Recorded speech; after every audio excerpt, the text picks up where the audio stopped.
Bonjour à tous et bienvenue sur ma chaîne Apprenons le français. لنتعلم الفرنسية. Salam alaikum wa rahmatullahi ta'ala wa barakatuh. Notre leçon aujourd'hui, c'est savoir distinguer le nom masculin et le nom féminin en français.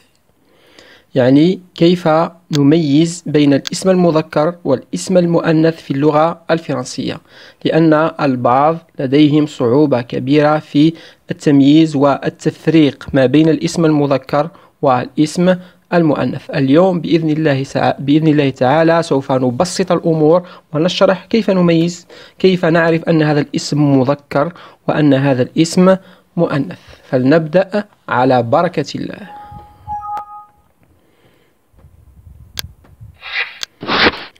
On commence par le nom masculin الاسم المذكر. نبدأ بالاسم المذكر. كيف نتعرف على الاسم المذكر؟ En français, le nom masculin est introduit par l'article défini le ou الأبوستروف. في اللغة الفرنسية الاسم المذكر يبدأ دائما بأداة التعريف le ou l'apostrophe. Exemple, le jardin. Le jardin. Jardin, c'est un nom masculin. On dit le jardin. L'homme. L'homme, c'est un nom masculin. L'art, c'est un nom masculin aussi. Donc, le nom masculin commence par le et à l'apostrophe lorsque le nom commence par soit une voyelle, soit un H muet. يعني نجد أن الاسم المذكر يبدأ بأداة تعريف le أو الأبوستروف التي نستعملها عندما يكون الاسم المذكر يبدأ بحرف H لا ينطق أو بحرف متحرك. On dit en français une voyelle. هذه الحاجة الأولى التي يجب أن نعرفها. الشيء الثاني, le nom masculin est commencé ou bien introduit aussi par l'article indéfini un. Le nom masculin commence par l'article indéfini un. يعني الاسم المذكر يبدأ بأداة التنكير un. Exemple. Un magasin. Un magasin. On a terminé par les articles définis et indéfinis. L'article défini masculin, c'est le et à l'apostrophe, et l'article indéfini masculin c'est un. C'est clair. هذه النقطة يتفق عليها الجميع. نمر الآن إلى التمييز ما بين الاسم المذكر والاسم المؤنث دون اللجوء لأداة التعريف أو التنكير أو بدون أداة تعريف وبدون أداة تنكير. كيف نعرف أن هذا الاسم مذكر دون أداة تعريف أو أداة تنكير؟ On peut distinguer le nom masculin par son suffixe. يمكن أن نميز الاسم المذكر باللاحقة، لأن الأسماء في اللغة الفرنسية وبعض الأسماء باللغة الفرنسية تنتهي بلواحق معينة، ومن خلال هذه اللواحق يمكن أن نميز الاسم المذكر والاسم المؤنث. Les noms masculins se terminent généralement par les suffixes. يعني الأسماء المذكرة تنتهي عادة أو عموما. نقول تنتهي عموما وليس في كل الحالات، يعني في غالبية الحالات وليس كل الحالات. يعني الأسماء المذكرة تنتهي في غالبية الحالات باللواحق التالية. يعني لما نجد هذه اللواحق في الاسم نعلم أو نعرف بأنه اسم مذكر. اللاحقة الأولى التي تدل على أن الاسم مذكر هي مو. لما نجد الاسم ينتهي بهذه اللاحقة نعرف أنه اسم مذكر. مثال. Exemple. Un changement. Un changement. لما نجد كلمة changement تنتهي بمو نعرف دون الحاجة إلى أداة التنكير أو التعريف ودون الحاجة إلى القاموس نعرف بأن هذا الاسم مذكر. Un changement. Un avertissement. Avertissement. اسم مذكر. Un mouvement. Un mouvement. Donc, un changement, تغيير, un avertissement, إنذار, un mouvement, حركة. لما نجد هذه اللاحقة نعرف بأن هذا الاسم مذكر. هذه اللاحقة الأولى التي تدل على أن الاسم مذكر. اللاحقة الثانية هي âge. لما نجد هذه اللاحقة نعرف بأن الاسم مذكر، وقلت لكن ليس في كل الحالات، في غالبية الحالات وليس في كل الحالات. Exemple. Un langage، تعبير. âge، هذا الاسم ينتهي باللاحقة âge، إذن فهو اسم مذكر. un langage، تعبير أو لغة. un garage، un garage، مرآب. un garage. un lavage، et ainsi de suite. كل هذه الأسماء هي أسماء مذكرة وتنتهي باللاحقة âge.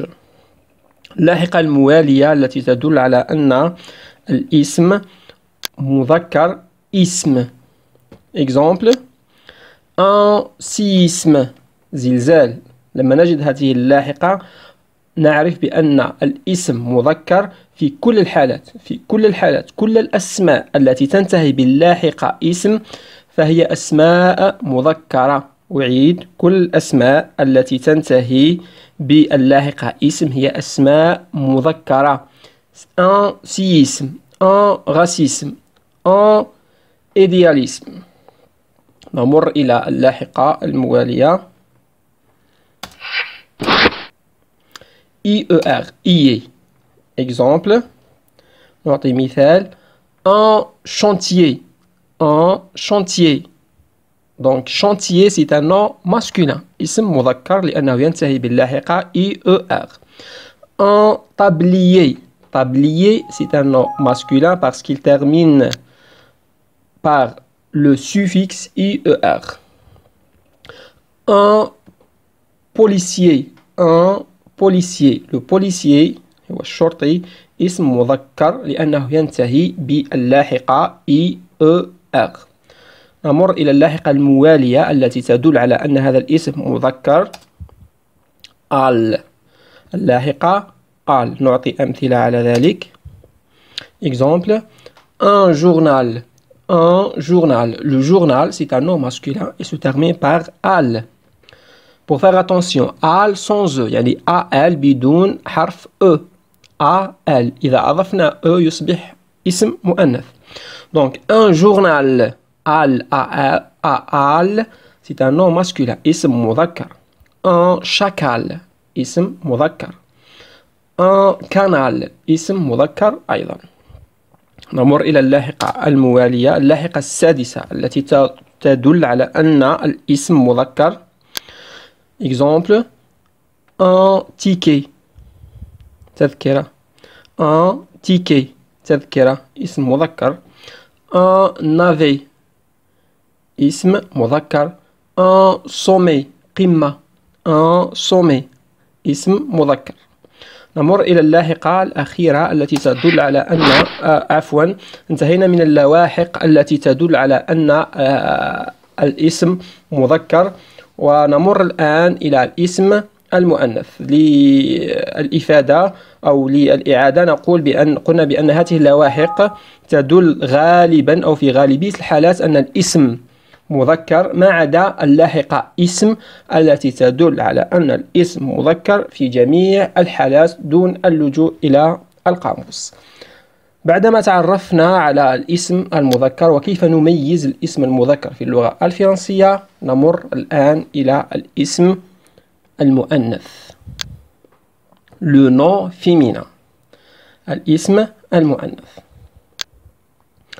Le nom féminin est introduit par l'article défini la ou el apostrophe. يعني الاسم المؤنث يبدأ بأداة التعريف la أو el apostrophe. نعطي أمثلة على ذلك.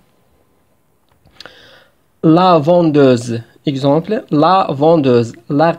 L'actrice. Je répète. Exemple des noms féminins qui commencent par l'article défini la et el apostrophe. La vendeuse البائعة. l'actrice الممثلة. la vendeuse البائعة et l'actrice الممثلة. Pour le nom masculin, on dit le vendeur البائع et l'acteur الممثل. Le nom féminin est introduit aussi par l'article indéfini une. الاسم المؤنث يبدأ أيضا بأداة التنكير une. Exemple: une feuille ورقة. une feuille ورقة. إذا الاسم المذكر يبدأ ب أداة التعريف le et à l'apostrophe، والاسم المؤنث يبدأ بأداة التعريف la et à l'apostrophe. الاسم المذكر يبدأ بأداة التنكير un، والاسم المؤنث يبدأ بأداة التنكير une.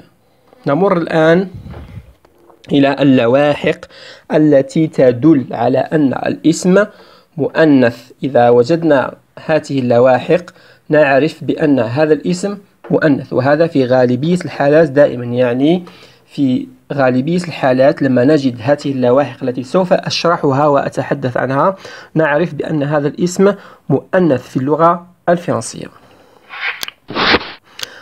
On peut distinguer aussi le nom féminin par son suffixe. يمكن أن نميز الاسم المؤنث في اللغة الفرنسية باللاحقة. Les noms féminins se terminent généralement par les suffixes. الأسماء المؤنثة تنتهي عادة أو في غالبية الحالات باللواحق التالية. اللاحقة الأولى التي تدل على أن الاسم مؤنث هي اللاحقة سيون. لننتبه، هذه اللاحقة سيون. اللاحقة سيون لما نجد هذه اللاحقة ففي جميع الحالات هذا الاسم مؤنث. يعني اللاحقة الأسماء، كل الأسماء، أقول كل الأسماء التي تنتهي باللاحقة، أقول اللاحقة للسوفيكس باللاحقة سيون هي أسماء مؤنثة، هي أسماء مؤنثة. أقول اللاحقة سيون كلها هي أسماء مؤنثة. نعطي أمثلة على ذلك. Exemple: une station محطة اسم مؤنث. une finition انتهاء اسم مؤنث. une action اسم مؤنث. جميع الأسماء التي تنتهي باللاحقة سيون هي أسماء مؤنثة، هي أسماء مؤنثة. اللاحقة الثانية إيتي. لما نقول لاحقة إيتي غالبية الأسماء التي تنتهي بهذه اللاحقة هي أسماء مؤنثة وليس كل الأسماء. هنا في اللاحقة الثانية أقول غالبية الأسماء التي تنتهي باللاحقة إيتي هي أسماء مؤنثة. نعطي أمثلة على ذلك. une activité. عفوا هنا لدينا خطأ. une activité كررنا هذه الحروف مرتين. اي تي او اكسون كررناها مرتين، هي تكتب هكذا une activité. عفوا نعتذر على هذا الخطأ. donc une activité c'est un nom féminin، هو اسم مؤنث وينتهي باللاحقة إيتي. une activité. une gravité. une cité. كل هذه الأسماء هي أسماء مؤنثة وتنتهي باللاحقة إيتي. اللاحقة الموالية أونس. كل أو غالبية الأسماء التي تنتهي باللاحقة أونس هي أسماء مؤنثة. نعطي أمثلة. une séance حصة. une séance اسم مؤنث. une balance اسم مؤنث. une ordonnance اسم مؤنث. نمر إلى اللاحقة الموالية أو اللاحقة الرابعة التي تدل على أن الاسم مؤنث. اللاحقة الرابعة هي S. Exemple: une sécheresse. La sécheresse هو الجفاف. une vitesse. une fille. Tous ces noms sont des noms féminins. اللاحقة الموالية ad. اللاحقة ad تدل على أن الاسم مؤنث ولكن في غالبية الحالات وليس في كل الحالات. Exemple: une cascade شلال. une cascade. une balade نزهة. une promenade نزهة أيضا. كل هذه الأسماء هي أسماء مؤنثة. واللاحقة الأخيرة أوز التي تدل على أن الاسم مؤنث. نعطي أمثلة على ذلك. une chanteuse مغنية. une veilleuse. une voleuse et ainsi de suite. une voleuse يعني سارقة. un voleur سارق. كل هذه الأسماء، كل الأسماء التي تنتهي أو غالبية الأسماء التي تنتهي بهذه اللواحق هي أسماء مؤنثة. قلنا اللاحقة سيون تدل في كل الحالات على أن الاسم مؤنث. أعطيناكم إذن بعض أو غالبية اللواحق التي تدل على الأسماء المذكرة وغالبية اللواحق التي تدل على الأسماء المؤنثة، وبهذا يمكن أن نتعرف على جنس الاسم، هل هو مذكر أم مؤنث، من خلال اللواحق ودون الاستعانة بالقاموس. كان هذا درس اليوم، آمل أنكم قد استفدتم.